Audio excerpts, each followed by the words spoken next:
Okay, my name is William Yamoah, Director of Finance Administration, NPP Headquarters, and then the Secretary to the Presidential Elections Committee.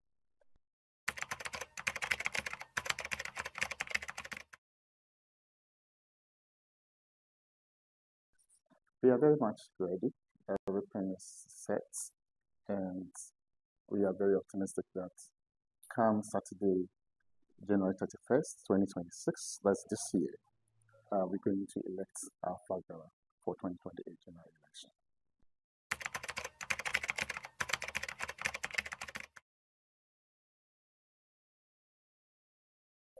Well, we have done extensive electoral college verification audit exercise, and currently or today, the number is around 214,248.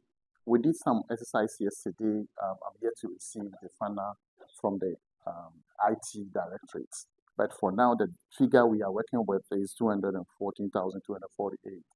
And you asked whether our members are well informed. Yes, we have used your platform, your sister platforms, to educate our members. They know the do's and don'ts.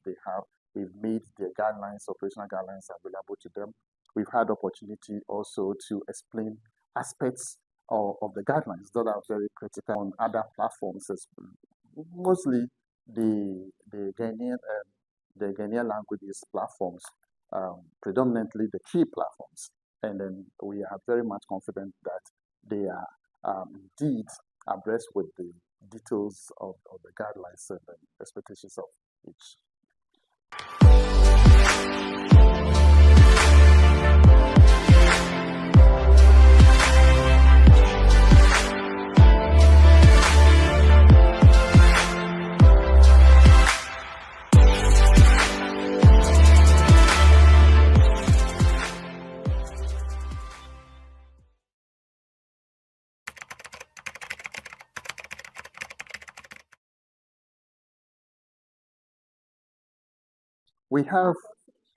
We have 277 voting centers, and the polling station 333 polling stations. 333 because as part of the guidelines, a constituency that has more than 1,000 delegates threshold, we split into two. So that's why we have 333 polling stations.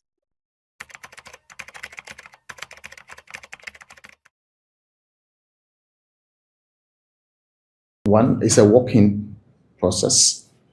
They get to the voting centers, which they know we have published the names.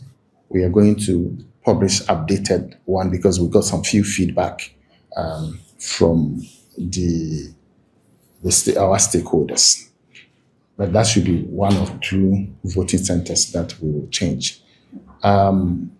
Every delegate is expected to come with ID cards. One of these, the Ghana card, Electoral Commission card, the Ghana passport, or the party card. And these are the requirement for admission. The voting centers are going to be barricaded. So we have inner perimeters, and then we have outer. Before you get into the inner, there will be a security checkpoint, EC official, and then the Ghana Police Service. And then a queue control officer will check your name using your ID card to verify. If you are a delegate and it's confirmed, then you proceed to the inner perimeter. The inner perimeter is reserved for the delegates, the aspirants, the agents, the police officer, and then Electoral Commission. So you are ushered into the inner perimeter. You follow through the process. You get your ballot paper. You cast your vote. Then you leave. And once you leave the inner perimeter, you cannot be readmitted. And then you can go there with your phone, your cell phone, or any device that has the ability to take pictures. So everything will be taken away from you. The police will do a thorough body check and take all these devices from you. After which you leave the scene, then the next person will take his or her turn, and that's it. How far have we gone with media?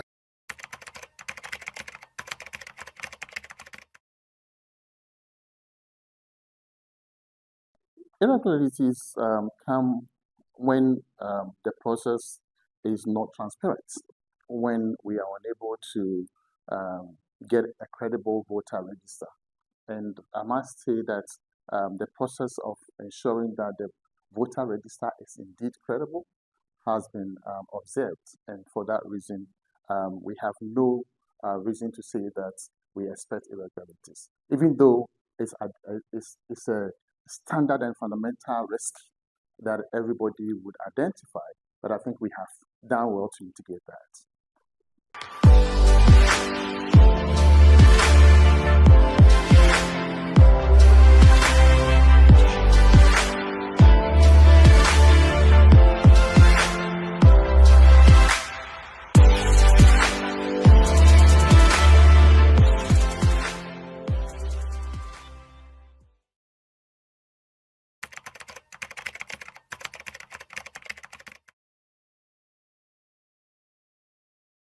Sometimes we intercept on same social media platforms such kind of allegations, but internally we are confident with the conviction that we have strong institutions in this country. The Ghana Police Service is a competent institution body, and then this is not the first time they have been supporting us. Even in 2023, they did. The advice I would give to all aspirants and their followers, they should not try to do anything that will end them into trouble, because the Ghana Police Service has indeed pledged their commitment to deal with any individual who will come to any voting center, will go to any voting center to cause mayhem. They will deal with them ruthlessly. So I must say, they may be just mere statements they are making out there. They will not be able to execute them. But if they dare try, the Ghana Police Service will deal with them.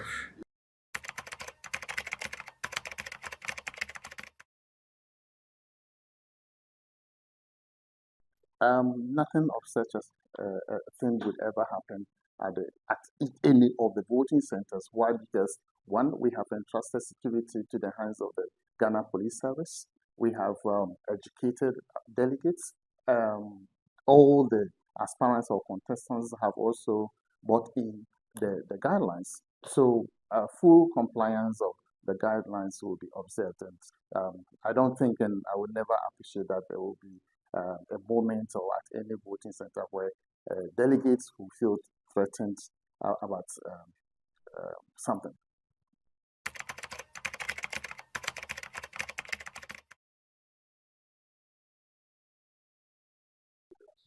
Vote buying and vote harvesting, yes, indeed, everybody wants to win. And so everybody will map up a strategy, but we have put in place measures that will mitigate this.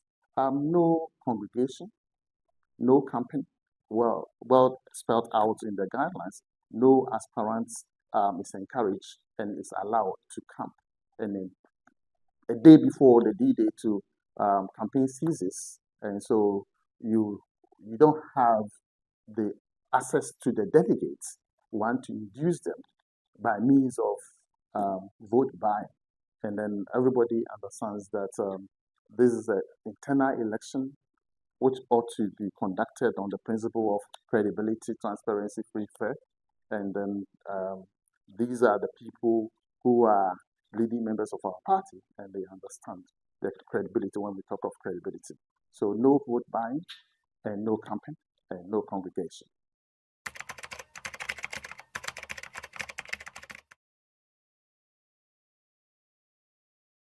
Well, the procedure, we did say in 2023, no candidate served food.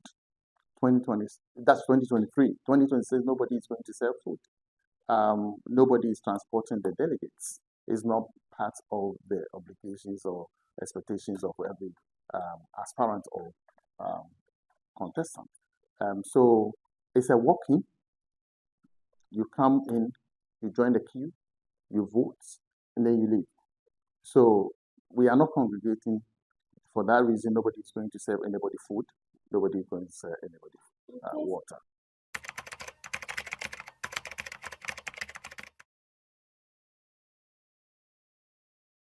No candidate is going to breach it because they have signed to the provisions in the guidelines.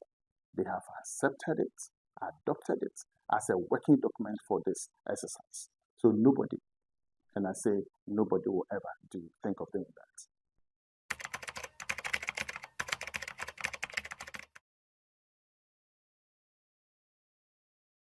What makes it unique? It's unique because one, the process has been so far very transparent.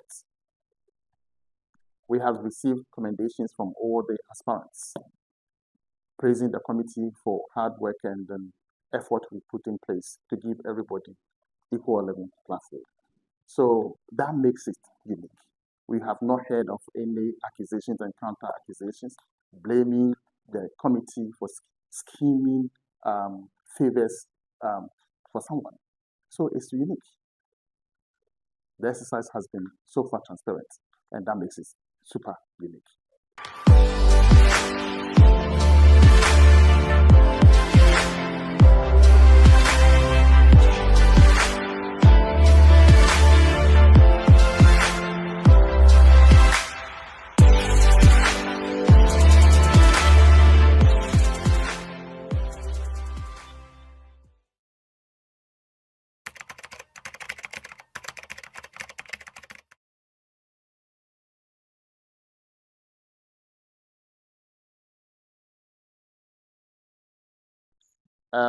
That statement you made is very unfortunate, and I think it's based on probably his own assumptions.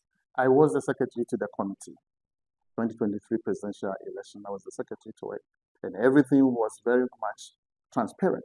Nobody, and I'm telling you, and I'm repeating it once again, no individual on this committee and in the party or agency or institution, including yourself and your platform, can skew and scheme for someone to win this election. It's a free, fair process, very transparent and very credible. So if in his own reasoning and assumptions, thinking that 2023, because probably his preferred candidate did not win, meant that the process was flawed with irregularities. I say this with authority as a secretary to the committee for the presidential election 2023 that the process was indeed free and transparent. And whoever won, and that's for that matter, His Excellency, emerging as the winner, won on his own strength and merit.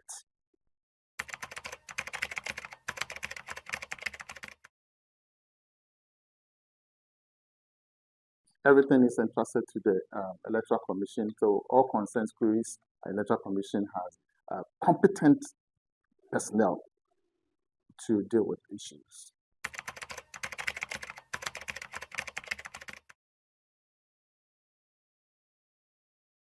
In 2023, I think around 4 or by 4 p.m. or 5, the result was out, and we're expecting say this time around.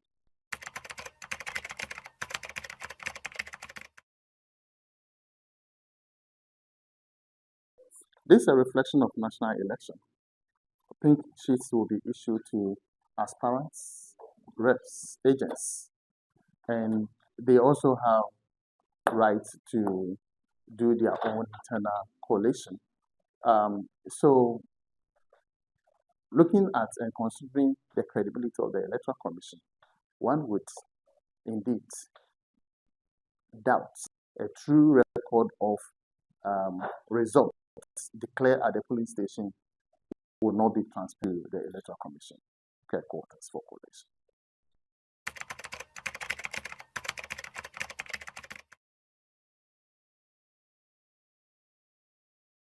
The party understands electoral processes, and I can assure you that the actors involved also understand the procedure and the process. So the question of anticipated tension is neither here nor there, and I don't think we will get to that stage. The Electoral Commission is competent enough to deal with all issues and matters related to this electoral process.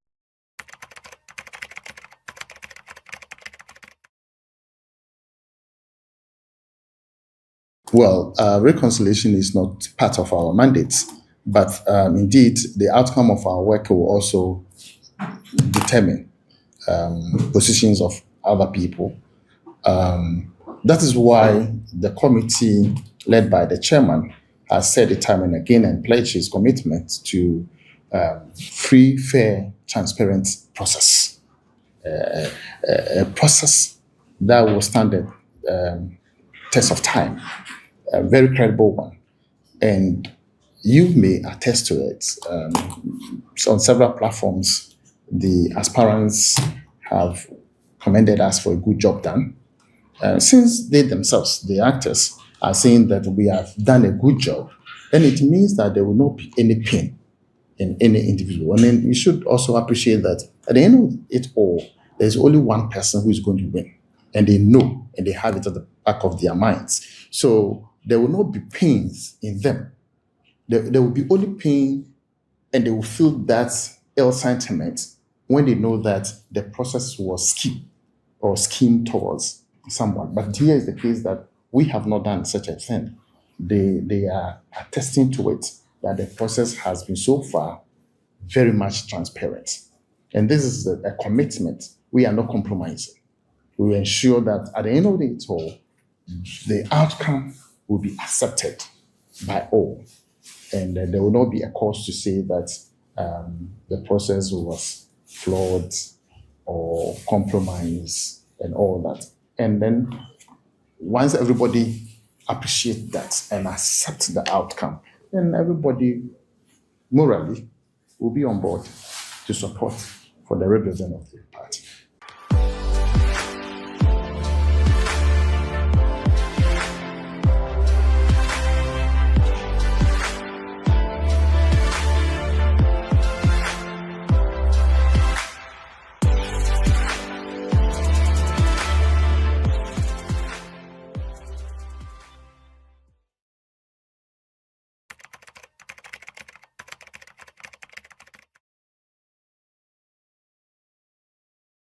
Um, of course, it will be a testament to all that in 2026, January 31st, a committee supervised, organized a process that was dubbed free, fair, and then the process that is accepted by all. Thank you very much.